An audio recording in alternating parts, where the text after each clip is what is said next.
So today we're going to do our first episode of Sleeping with the Enemy, and today we're with Carl Joshua Ncube and his lovely wife Nelson Ncube, and we're going to do the first 5 critical questions of the framework of this episode. So yes, they're critical.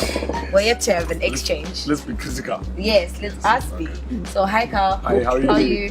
Good. Good, thanks. Yes, the Ncube's thing going on. Yeah. So yeah, you know, okay, Kuda did kind of snitch about your experience, but I'd like for you to tell us about what was your experience, because you were born at that time. Right. What was your experience with Gukurahundi? I didn't know it was Gukurahundi. Like, as in, I knew it after the fact, which was 20 something years later, what had happened. And it's three separate incidences. Okay. The first is, and I don't know what age I was, but my father putting me under his car. Okay.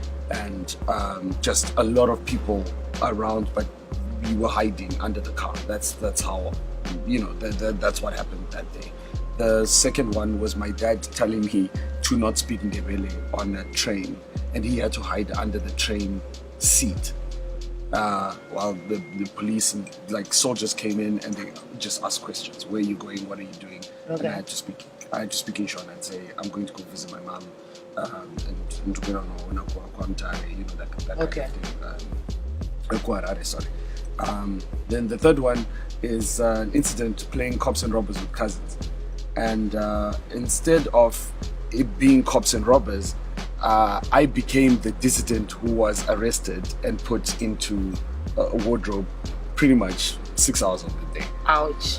And you stayed there? Yeah. Nobody could find you? Did you think you were winning the game? Well, they were playing, and they just Did you think you were winning since they couldn't find you? No. You were directly put in there? I was put in there. I was put into holding as a dissident because it was the running joke every time.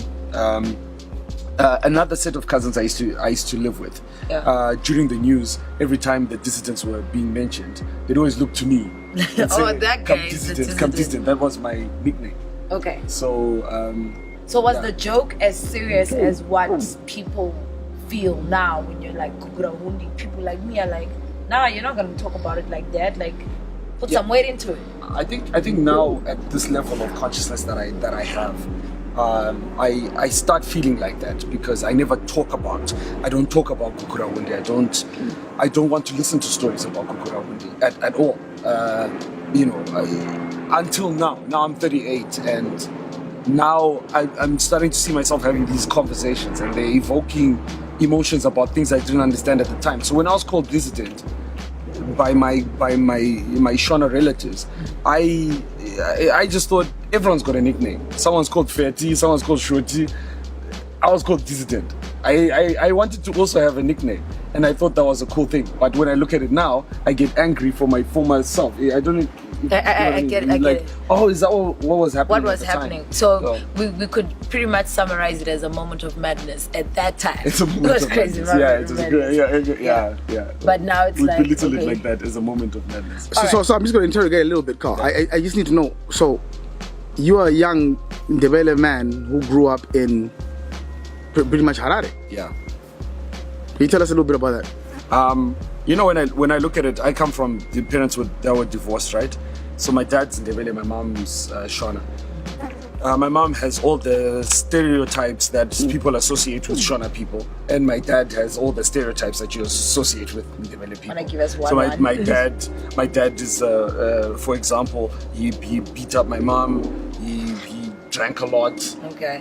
He had lots of talent, but he didn't work hard.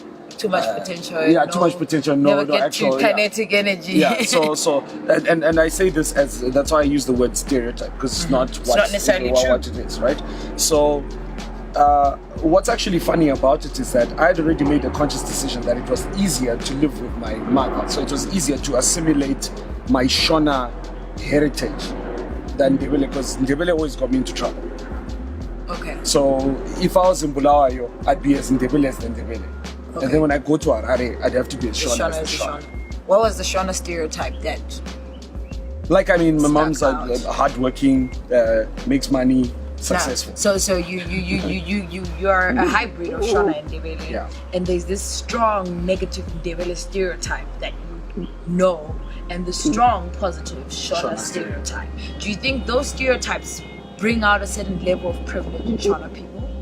Yeah, absolutely. I think there is a level, a huge level of privilege, because Shona people don't have to think about where they come from as a means to an end. Like, no one says, "Oh, I have to pretend I'm not Shona." Okay. In order to get a government contract. Sometimes someone will say, "Oh no, this is for the Ndebele people, so you might as well jump onto it." So it's like some kind of affirmative action that happens to some extent. Or someone will say, "Oh, you're doing a show. How many Ndebele people are on your lineup because the show is happening in Bulawayo?" Yeah. For example, or like no one ever thinks and says, "How many Shona people do we have on a lineup?" No one ever asks that question. Which leads us to our next question in terms of, so when we now see this, we want to speak of marginalization. There's like strong marginalization in the region of Ndebele land, right? Do you feel that the marginalization is a direct inference of Gukurahundi taking place, or the moment of madness says some of the people who are in our generation experienced it but did not know that's what was going on? It looked wrong, it looked terrible, but then they're like, okay. Do you think the marginalization that we're currently experiencing is a direct inference of that? I think there's always going to be it is true, but what happens historically is there's always going to be the more dominant tribe. Yeah. Right? The more dominant tribe is obviously going to marginalize the less dominant one. So if we look at the fact that when, let's say for example, the Ndebele, for example, like when they were raiding, when they were raiding, they were in a position of power. They had that moment of madness as well, where it's like raiding their women, taking their cattle. Yes, this is why we have a lot of hybrids. So the so-called Ndebele that we have in Zimbabwe are actually a hybrid of another era of madness, right? Okay. So the next generation is going to have the same thing. So it's going to be like we're coming out of this phase, right? And we're going to go into another phase of another set of hybrids. Because the truth of the matter is, the whole issue of marginalization happens only in the political sphere. Like, I mean, there's so many intermarriages. People only make a slight remark, but you know, there's lots of guys from Bulawayo who say, "Mabebegu Bulawayo are better," and they marry more Ndebele women than anything. Yeah. It is true that there is, the marginalization as a result of Gukurahundi. Yeah, but it's created a lot of hybrid things, so it's very muddy, like, to try and say this is a slippery slope for us to say, oh, it's marginalization because of Gukurahundi alone. Yeah, because also you have to look at what role the colonizers were playing in that scenario. Yes, totally what did they do to exacerbate this situation? Yeah, because they're the ones who painted this picture that the Ndebele are fighting the Shona. Okay. In fact, the Shona is not even Shona is a name that was actually derived by the Ndebele, like as in those people about Shona Ngale, the people who come from the other side. So it's like the actual word. There's no such thing as like a Shona tribe anyway. So should we give ourselves pride to the Ndebele people exactly, for giving the Shona a name? We branded them, right? But okay. Did you ever find out why your dad put you under the car? No, actually. I never talked to him about it. Never talked to my mom about it. Never talked to anyone about it. In fact, the first time I talked about this was I talked to Nelsie a few times, where every time Gukurahundi comes up on social media, whatever it is, and we get into a little bit of an argument. Sometimes it's like, no, but why do you guys keep bringing it up? And I'm like, hey, listen, I was hit under a car, and I don't know why that was, and I don't know what my dad was going through. I can only speculate. Okay. I wasn't directly involved, but I'd be irresponsible to not tell my story, because that's an example of something that happened that I will never resolve. Because would you say you have a level of anger when it comes to the issue of Gukurahundi? No, I think Did you say no? Yeah, no. Yeah, he does. No, I don't have anger. I look at it the same way that I look at slavery. Okay. Like I don't get angry.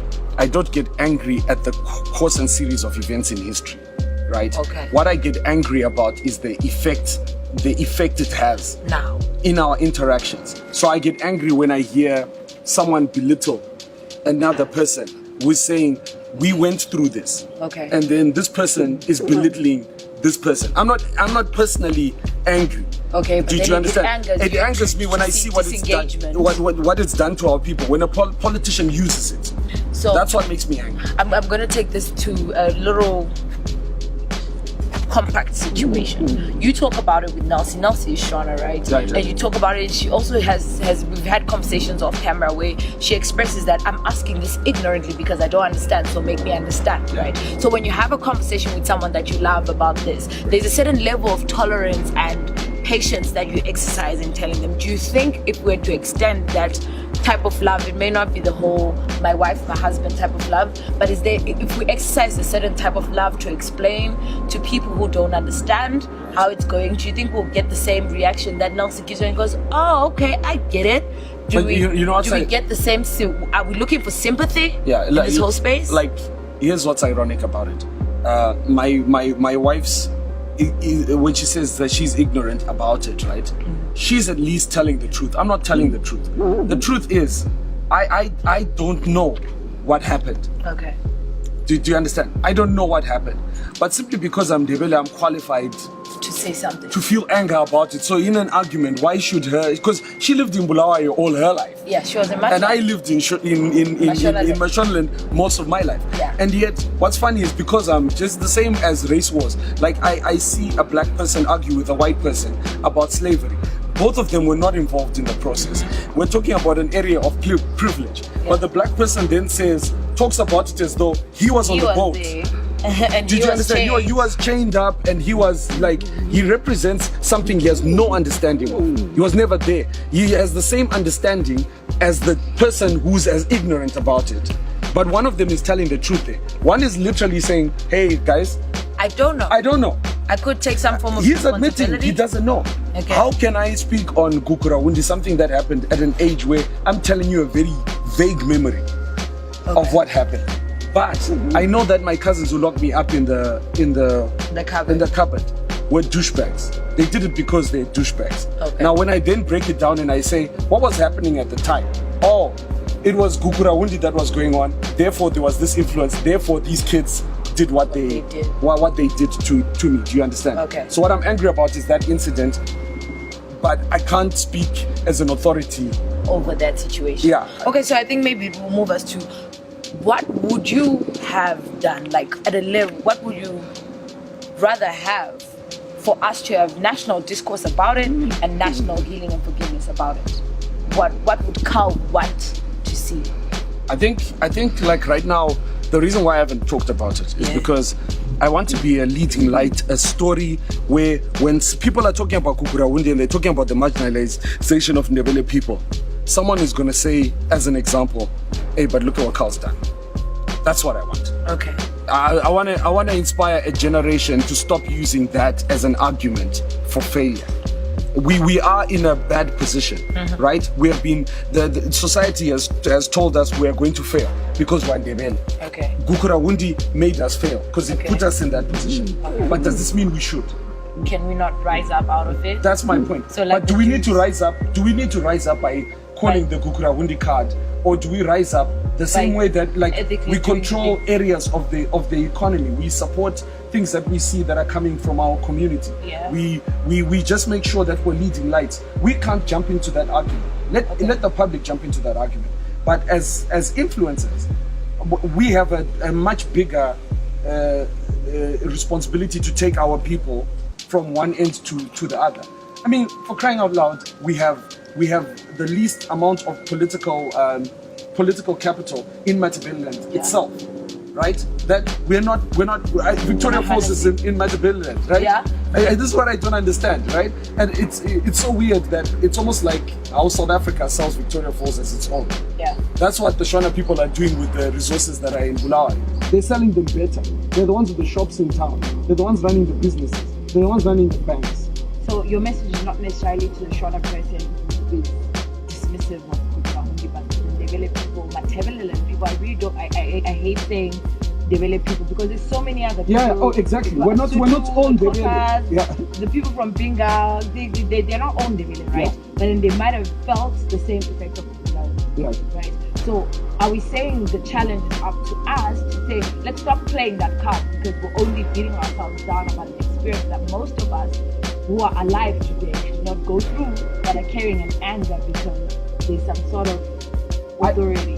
I think the way that I look at it, I'm like, look at Gukurahundi as a devil, right? the most important person in your family has died, whatever reason that they died, you have to decide you're going to keep the memory of these people, how they died, but you're going to move forward. Okay. So I don't understand that we have this discussion about Gukurahundi, but we've got no monuments that have been set up to remember them, for the memory of those people. And it's not a government thing. People could have come together in Bulawayo, put their money together and built the biggest memorial to represent that era, to allow a future generation to say, we are not going to forget this.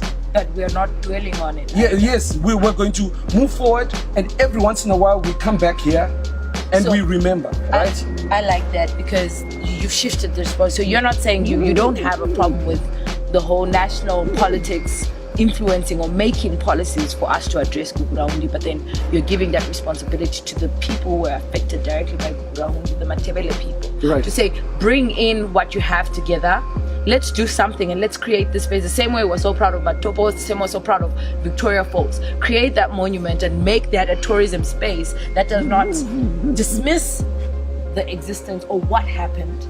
You embody it and keep moving on. Right. Yeah. Okay. And I mean, right now we've got two phases. We've gone through Gukurahundi, right? But we're actually also ignoring the phase that came after.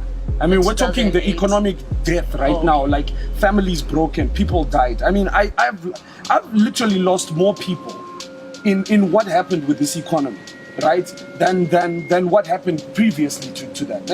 And people are still going to want to heal from this phase. Yeah. Let's remember that, because after we've come out of here, but we need to know how to deal with these things. Okay. So, for example, while yes, we can have 2,000 arguments on social media about Gukurahundi, right? Nobody who's discussing this from a Ndebele perspective is actually doing anything about it.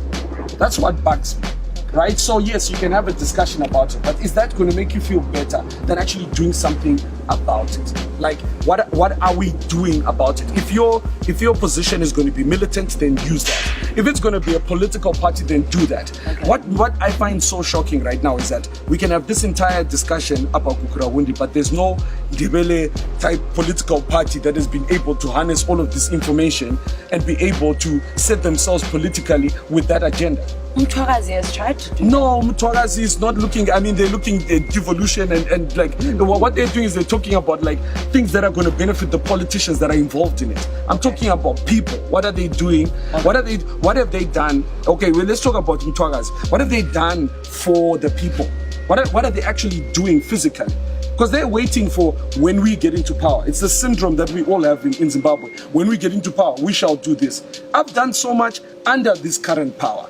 If I don't even have a tourism budget, I do things that most tourism ministers have failed to do in 20 years. Okay. So I'm saying that what would happen if we did something about it that celebrates us? Okay. Right? You need to have a holiday. You don't need permission to celebrate yourself. Yeah. Do you need permission to have a Gukurahundi day, for example, in Bulawayo? Or do the people of Bulawayo just need to decide? Yeah, that's what we're doing. Yeah. That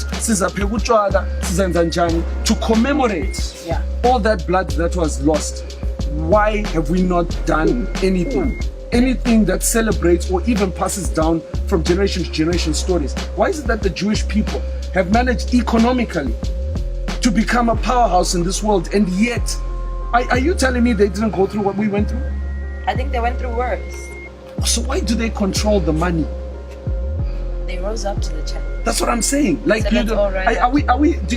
do you see many discussions about the Holocaust online? No. As you see about Gukurahundi? Well, maybe in the... No, I'm saying they control the. No, I'm saying they control the narrative. Let me their own films. Let me jump in. There's actually laws against denying the Holocaust. Yes, but how do we get there, though? We need to have our people propelling it in parliament. That's my point. Because we can't keep saying the noise of Gukurahundi gets louder proportionate to when the elections are coming. Yeah. It's almost like someone turns the screws on, but nobody is celebrating some of the victories that have happened from a forgiveness perspective, right? Okay. You talk about sleeping with the enemy. Let's talk about how many Shona and Ndebele relationships exist. Okay. I mean, I can't count how many Shona to Shona or Ndebele to Ndebele relationships are out there. There's actually more Shona to Ndebele relationships. Yeah. Many people say, oh no, we've got cousins from South Africa, we've got this from Bulawayo, we've got relatives over here. But the issue is, why are we not looking at this one victory that has happened here? That we're able to integrate ourselves. Exactly, because people are telling us we're at each other's throats, and that is not true. Yeah? That is literally not true. You can't take a Highlanders versus Dynamos match. We're two of the fiercest competitors. It could have been Caps versus Dynamos. Yeah. If there's violence between Caps and Dynamos, no one mentions it as a tribal thing. Okay. It only becomes tribal When it's Highland. when you come to Baba Fields and 3 hooligans Start this stuff. We're all there watching a football match. Most of the times, some of these Ndebele supporters are like what? Dynamos fans. That's what I'm saying. So I don't know. Okay, so maybe as a roundup, because you've challenged the Ndebele people. Do you feel like you have an interaction with Shona people where, because of their point of ignorance, they exacerbate this anger that is in people? So I get that you're not angry about it, but you get angry when you look at two people having a conversation and they are really at each other's throats about things that they're ignorant about. Yeah. What would you tell a Shona person? What are their options? What can they do to not exacerbate this anger that is in this person who's also now trying to move on? Because telling them to move on does not make them do that. Yeah, I think that discussion is for black people with white people. It will be that discussion with Ndebele people and Shona people. What I mean. If you were a doctor, what would be your prescription? My prescription comes from success stories. The success stories change the narrative. Okay. The film producers will make the films that will show people how they must think. It will influence the politicians on what policies they must make. Okay. Like if you have more creatives, like for example, the arts industry in Zimbabwe is made up mostly of artists that come from the Matabeleland region. True. And they have influenced the discussion on how people see Zimbabwe. Now, have they taken that opportunity to actually push an agenda? No. Because they don't realize that they come from a position of authority right now. Okay. They can currently look at it and they say, for example, there's a big show that happens in Bulawayo, Palau, or whatever, and Oskido comes and whatever, in this homecoming, and then the only thing that the papers talk about, you hear a big Bulawayo artist say, why are there Shona artists there? Forget about that. Why don't you just do bigger events? I don't get it. Just make a bigger event. When I found out that, okay, as a comedian, people were looking at me as, but he's Ndebele, right? Mm-hmm. He's Ndebele. I couldn't give a toss. I was like, I'm going to be the biggest thing out there. So if you want a big comic, it's me. Mm-hmm. Then you're going to have to think about everyone else on tribal grounds. But I'm just the best one. Okay. End of story. And that's how I influence. I influence comedy from that perspective. So tribal does not come into comedy because I set the agenda. I set the agenda that there will not be a tribal setup in this industry. Okay, so when you make the jokes about Ndebele and Shona people, whilst it's satire, do you want to achieve something, or you just want to get a good laugh? It's very deliberate. So, for example, there's an order to which I do things. Okay. I start by making fun of white people. White people are the most open-minded out of all of us, right? Okay. They're open-minded. They don't get offended. So I go from there right now. Yeah. So I get no, but it's true. When it comes to comedy, white people will laugh at any joke about white people, right? Then if I'm in Harare, then I'll do jokes about me being Ndebele. Okay. Then I'll do Shona jokes. Okay. Right? That just shows you the level of hypocrisy that's there, both from a Shona and Ndebele side. Because if I do it in the opposite order, it's always going to be in the paper as tribal. No, it's always going to be in the paper as tribal. So if I come out guns blazing with a Ndebele joke, right? In Bulawayo, making fun of Ndebele people, I'm not going to survive that show. Okay. But if I start by making fun of everybody else and with Ndebele, everyone is okay with it. Because they're like, oh, okay, he's making fun of other people. But if I start with them, it's a problem. Okay. So all I do with my comedy is actually try to shoot. Because after the comedy shows, this is what happens, which is the most beautiful thing. The people sitting in the audience, white people, Ndebele people, Shona people, start joking amongst each other about what they find funny about each other. They're talking. Yeah. Now, if you had done that at a much higher national level, you would achieve much more in terms of getting people to talk. So let's say in a political arena, where all of the politicians are sitting in parliament, you put a Carl Joshua Ncube there, I guarantee you the guys are going to be joking about. But the truth of the matter is the politicians actually get along. Yeah. They just know how to turn the screws for their people, right? Yeah. So, influence. Okay. Was that your last question? Yes, that was the last question. Well, I've got one more question for you. Cool. How does it feel to be sleeping with the enemy? Am I sleeping with the enemy? I don't know. Do you consider your wife, Shona, No. an enemy? So I consider myself, in the context of your question, I am the enemy because I've assimilated more to my oppressor. I'm classic Stockholm. So I'm doing everything, even in this interview, to protect, say, my standing more with Shona people. Because if I come across offensive, bashing. yeah, exactly. Then so I think psychologically it's there. Even my psyche cannot even articulate. So you are your worst enemy. I am, but I'm the point of compromise. I'm the baby of a Shona and Ndebele person. Yeah. So I am the enemy. I am. On one occasion, I'll sit there and I'll sit and I will justify why we need to move forward. Okay. And at the other end, I'll also justify why we need to be angry. Okay. So what we have seen from Carl is that his suggestion for us to move forward is not to be told move forward, but rise up to the challenge, because most of what we are feeling as a generation that did not directly experience but is carrying some of these memories when we're children, and for some you just heard the stories and it still hurts to see your parents who went through that, is that start rising up to the occasion.